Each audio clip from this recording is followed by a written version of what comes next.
inch by inch is a cinch and yard by yard is too hard. Making sure I'm slowly hitting those checkpoints each and every day was truly important. One of those things that was also important was daily stretching routine.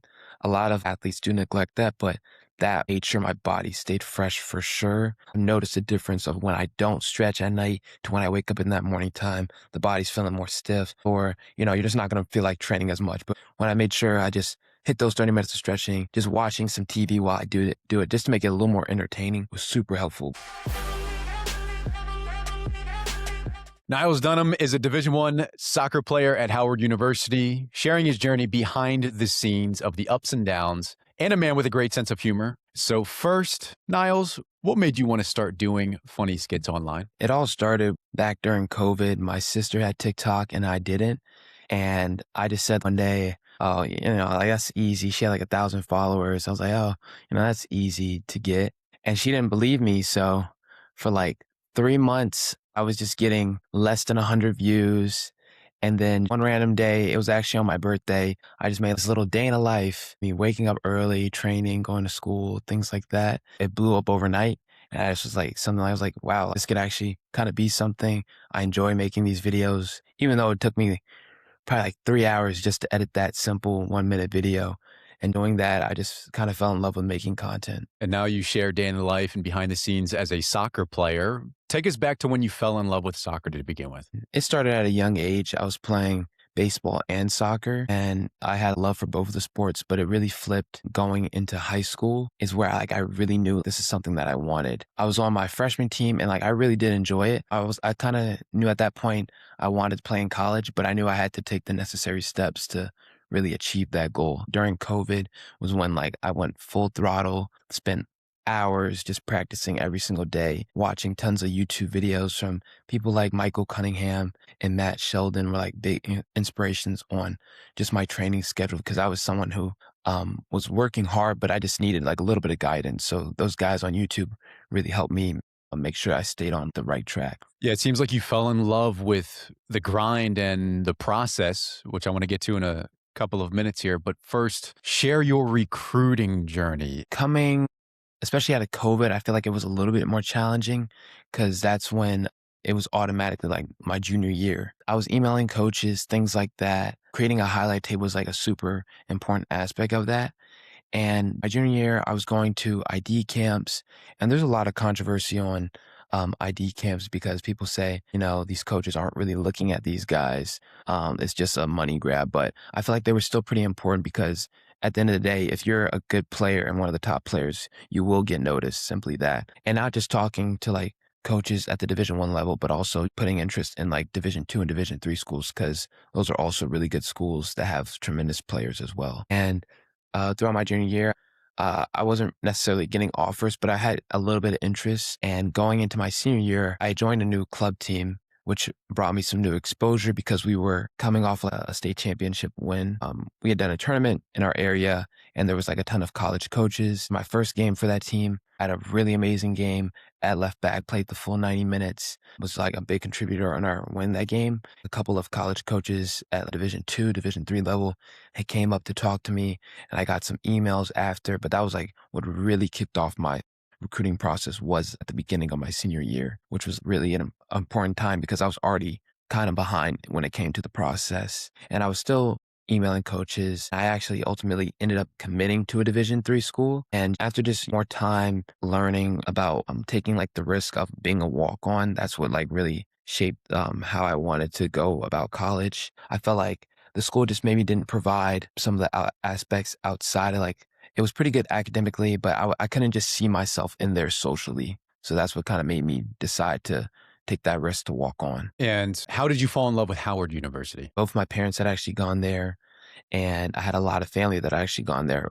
But if anything, that kind of pushed me away from it a little bit more because, you're constantly hearing, you should go to this school. And just, I guess as a kid, you just, you kind of just don't want to follow what your parents are saying sometimes. I actually, over COVID, I reconnected with the old teammate that was back in middle school, and he was on the team, and he had a big part of me actually deciding to go to Howard because we were similar when it came to just hardworking guys that may not have had all the talent, but we're just always were there to work and just putting our best foot forward.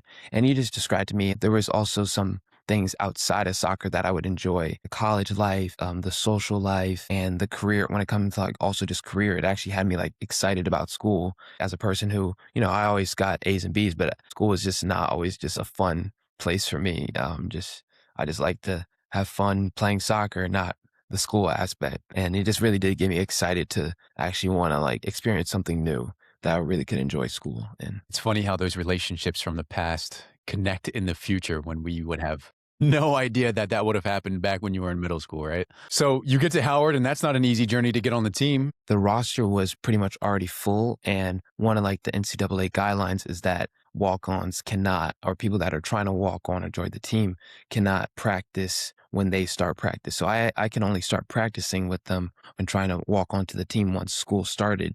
And they've already had 2 or 3 weeks under their belt. The season had actually already started before. It was really hard for me to just come into like a system that everyone's already accustomed to and just, trying to put your foot in the door. I just still made sure I showed up. Even when they had practices, I wasn't even allowed to train. I was one of the guys who just, just shagged the balls. I had to just humble myself, still wake up early, knowing I'm not even practicing, then go to the field even later to practice to make sure I'm getting fit and getting my touches in so that I'm always ready for the opportunity. And, just communicating with like the coaches constantly that like I really do want to be here and that I'm working hard, that I'm like taking this serious, even though I'm not even on the team. And I just kept pushing throughout the wintertime to ultimately get that opportunity in the spring to perform and end up making the team then. That's something you're going to be proud of for the rest of your life, doing whatever it takes to make the teams. Appreciate you sharing that.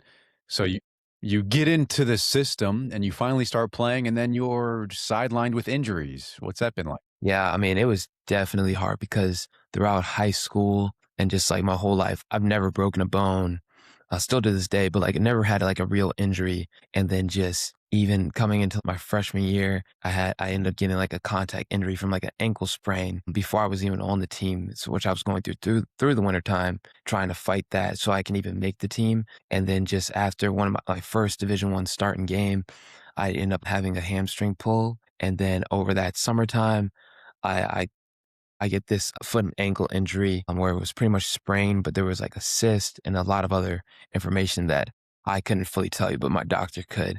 And it was just very difficult going through that because it's still kind of happening to this day. I've probably been through 5 different doctors, multiple athletic trainers, just trying to get across like this hump. From some doctors I've been told like it was going to be a chronic injury, and I just couldn't really like wrap my head around that. So just going through even more professionals, they've like basically have helped me to get through this injury. And it did cause me to like lose out on some of my season, but it did allow me to like also focus on other things like school and social media, anything that I did want to pursue outside of soccer. It basically forced me to like, not make soccer my end all be all, because at the end of the day, it's not going to be my end all be all. Common theme that comes up is athletes form their identity around their sport, and then once it ends, they're not sure what to do, or where to go, or even who they are. So it's a blessing in disguise that the injury gave you, it sounds like. So during this process, being a Division I athlete, what are some of your top habits? Making sure that I'm going to the field as many times as possible, but also just keeping it smart. So even if I have training, if I'm able to,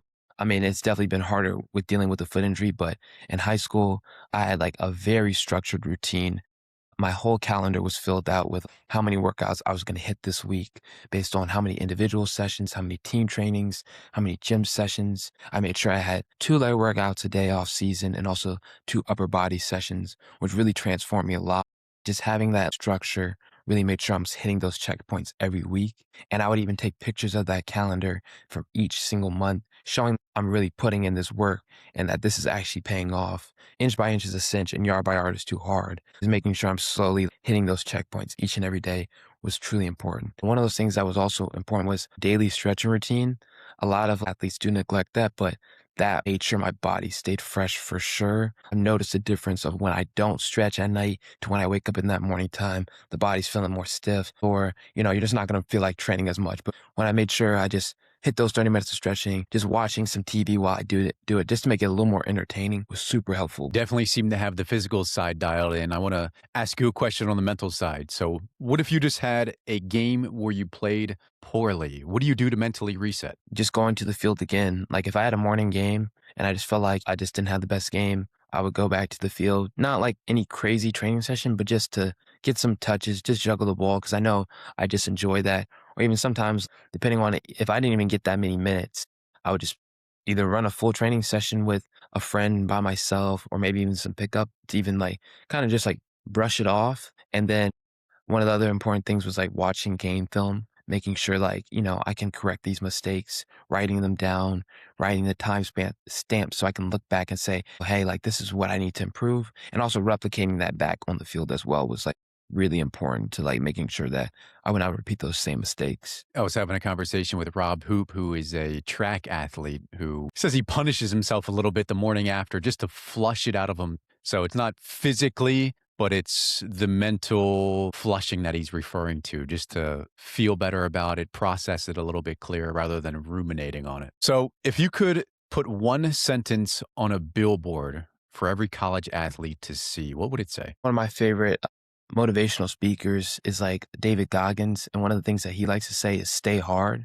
And I feel like that like applies to a lot of aspects in life just because like that it's like about like that mental toughness. Everyone looks at like the physical stuff about an athlete, but like that mental toughness is like what controls the body at the end of the day. If you don't have that mental toughness, you can't get through anything. And that like stay hard mindset is like, you got to stay strong. You got to keep pushing even when things get difficult. So I'd probably say stay hard. Niles, the idea of simple wins is more than just a scoreboard. What does simple wins mean to you? I feel like that also applies to like just practices. As someone who's a defender, if I score a goal in practice, like that's just like it feels like a little win to me, or just making good plays. It's just like it's like a little bit of like a rush of dopamine, letting you know like yeah, like you're a good player, like you got this, things like that, and just like that also applies like in the classroom, passing a test, things like that, or just like always make the day feel like a little bit better. And whenever you have like those small little wins, just always feels like it adds up to a big one. Like when it comes to game day, and it all works out. Niles, you share a lot of value and behind the scenes of your own life as a Division One athlete. Where can people find you online? Yeah, you guys can all find me at Niles.Dunham on TikTok and Instagram, and also Niles Dunham on TikTok and Instagram as well. Niles, appreciate you, man. Yes. I have one final question for you. Who else would benefit from listening to this conversation? If you have someone in mind, go ahead and share the episode with them right now. If you don't think of anyone immediately, go ahead and leave us a review on whatever platform you're on so people just like you can find the episode. Thank you for your time. Stay strong.